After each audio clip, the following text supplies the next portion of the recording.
Hello there. The weather forecast, a bit like the football results. If you don't want to know the details, look away now. It makes for pretty miserable reading, I'm afraid. We've got several weather warnings out. Some of them are amber, which means be prepared for some disruption due to the intensity and the longevity of that rain. All due to this area of low pressure and this frontal system which pulses up from the near continent, and it really is going to bring some intense wet weather with it. So we're looking at amber warnings out for the southwest and for southeast Wales in particular, where we could see the heaviest of the rain. It continues to track further north and east.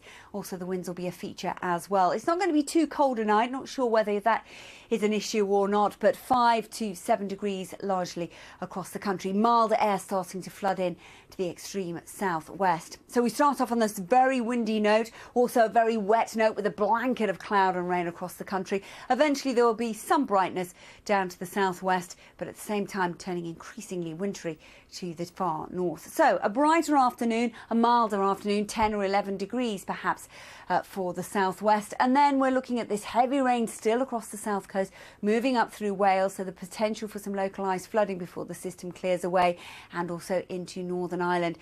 The winds increasing, blizzard conditions across the tops of the higher ground, snow here, so it is going to be pretty miserable. 5 or 6 degrees maximum temperatures, but it'll probably feel colder than this with the strength of the wind. So amber warnings continue late on Thursday into Friday because of the rain that sits in the far north of Scotland. We will gradually see a brighter scenario. So Friday, a slightly quieter spell of weather, dry, largely sunny, as the rain continues to sit up into the northeast.